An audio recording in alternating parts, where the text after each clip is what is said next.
Right, welcome back to 101 Great Goals. My name is Will Brazier, and ahead of Euro 2020, I'm joined by a French legend, William Gallas. William, how are you? I'm fine, thank you. And you? Very well, thank you, mate. 84 times you put on the jersey for France, scoring 5. But what is your favourite memory for France? Oh, I will say I got 3 good memories. The first one is when I was selected by the manager, for my first cup, and that was amazing because my dream came true, as a kid. My second one was to play the World Cup. And my third one was to play the final of the World Cup. Just on those, especially those moments around the final, how do you deal with that pressure going into a final for your major country?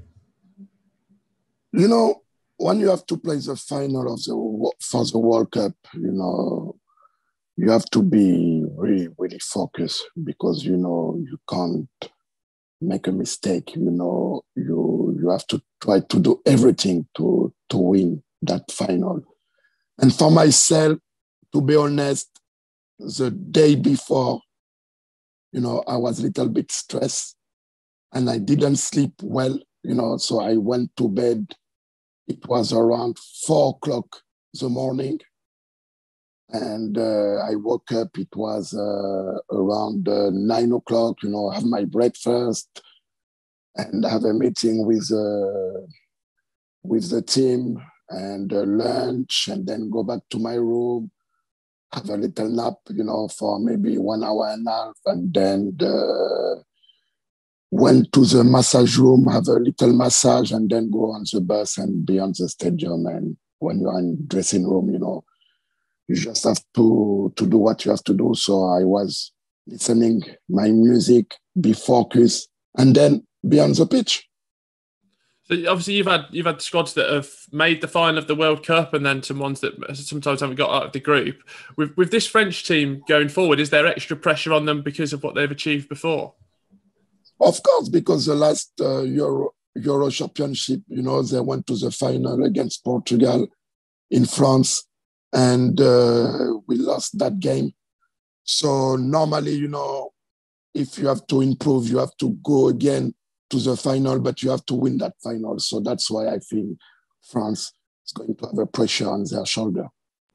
I'm stuck in Manchester, so I don't really know what the feeling and the media are saying out in France, but what are the views out there? Do they think there's a squad that's going to win this championship? Everybody expects France to win that Euro Championship, and now, Karim Benzema is back, I will say maybe the best striker, maybe the second best striker in the world, because I will put Lewandowski in front. But I don't want, to be honest, I don't want to be or to play against that strikers. We got Griezmann, Kylian Mbappe, Benzema, and I'm sure it will be very difficult for another national team. I was going to say, it's playing against those 3 very good in training for you to up your levels, but you wouldn't want to be facing them on a match day. Adult training is completely different. I had that little experience, when I was in Chelsea, when I was playing against Drogba, and, when you play against your teammate for many years, you know how you have to deal with them. But when you play against them, it's completely different. So that's why I was in trouble when I moved to Arsenal, and when I play against Chelsea, against Drogba, I was in trouble, because it's really different. So I'm sure, personally, I don't want to play against that 3 players because, they got so much quality. They are very quick, very clever, so they are very strong.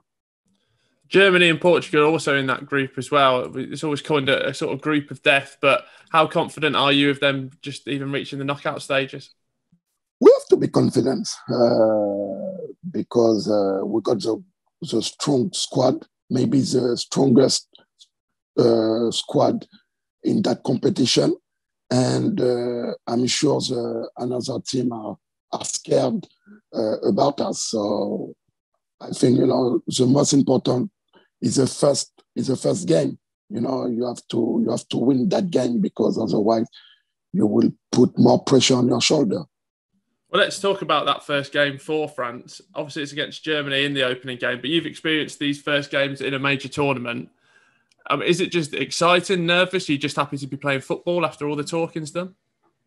Yeah, we got, that players, they have experience. They play many games during the season, they play in the Champions League, and, when they will play against Germany, many of them, play against that player. So I don't think they really have a lot of pressure on their shoulder, because they know that team, But the thing is, when you play with the national team, it's completely different when you play for your club. So for the national team, yeah, as I said, you got more pressure because you have to represent your country. And France, as I said, they went to the final 5 years ago, 2016. So that game will be very crucial, to be honest.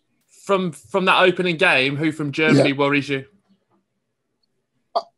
The Germany, we know the Germany teams, they are always strong, they got good players who has a lot of experience. All of them played the Champions League, and you don't have really the young players. So we know it will be very, very tough. But as I said, we are strong as well. And I'm sure the German teams are more worried than us. So I'm putting the power in your hands, and I wanted to know what would be your starting 11 for that first game against Germany. I will put Lloris. I will put Lloris as a goalkeeper. I will put Pavard on the right side, the central back. I will put Varane and Kimpembe. On the left side, I will put Lucas Hernandez and free midfield, N'Golo Kanté, Pogba, and what is his name? Oh my God, the player who played for Juventus, Rabiot, Rabiot, and just in front, Griezmann, and I will put Kylian Mbappe and Benzema. I just wanted to touch, you mentioned there N'Golo Kanté as well, and what an end to the season he's had. He's just phenomenal, isn't he? Just watching him as a spectator, and he brings so much to France. So I think everybody like N'Golo.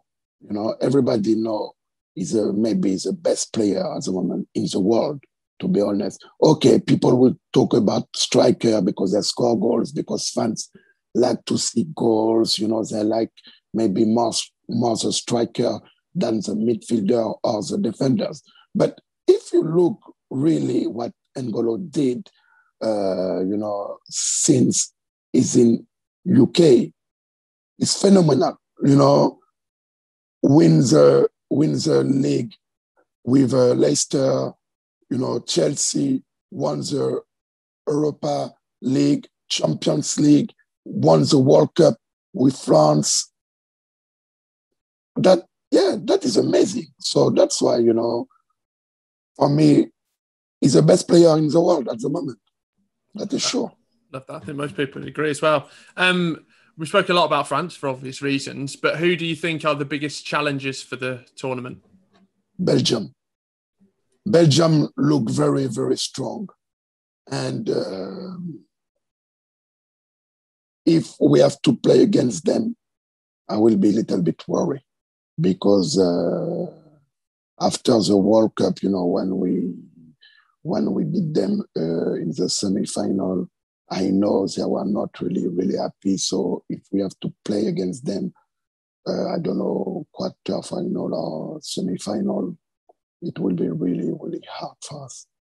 Is that when that experience almost comes to the forefront as well? Because obviously France have done the World Cups, been to finals, even with that pool of talent. Is that where that experience comes in?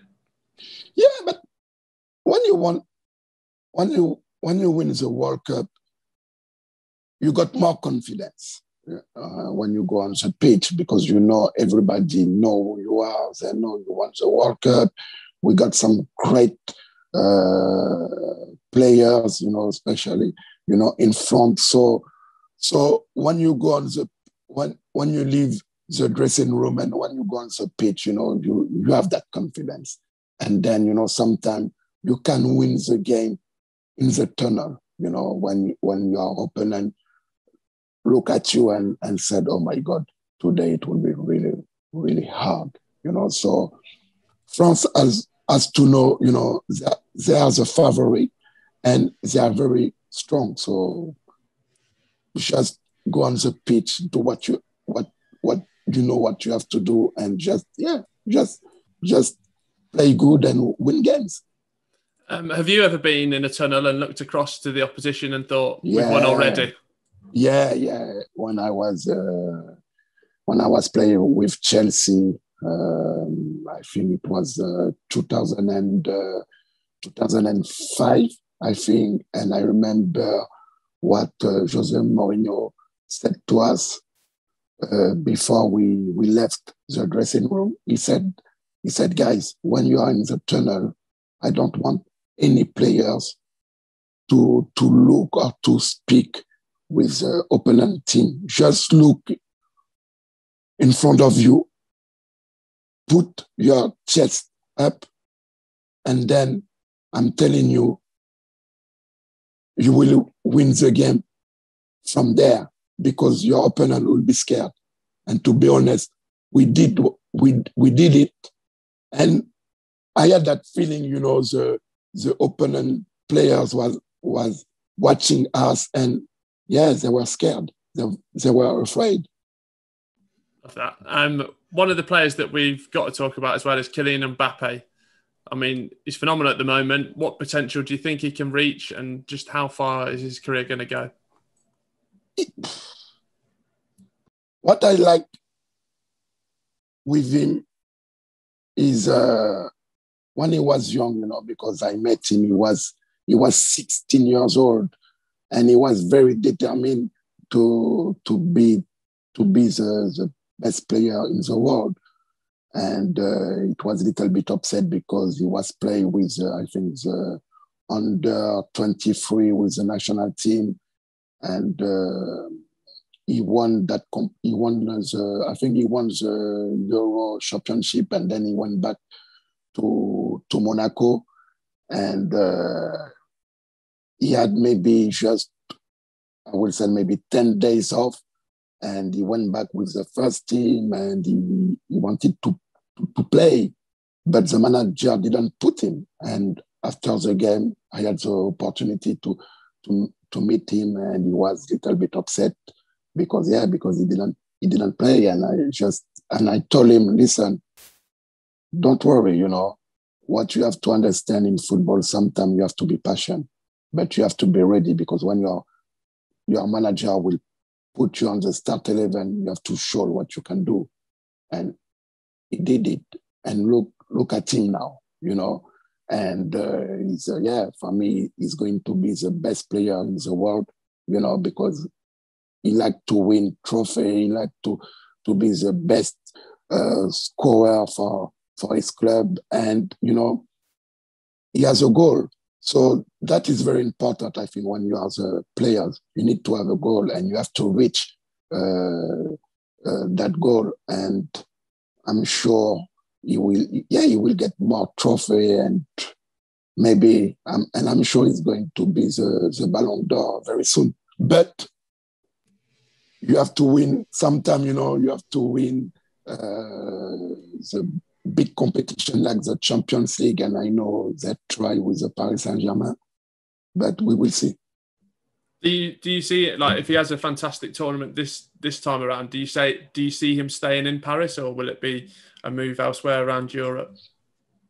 All depend what PSG are going to do is they're going to buy the top class players in every part of the position, you know, because for me, at the moment, in front, they look good.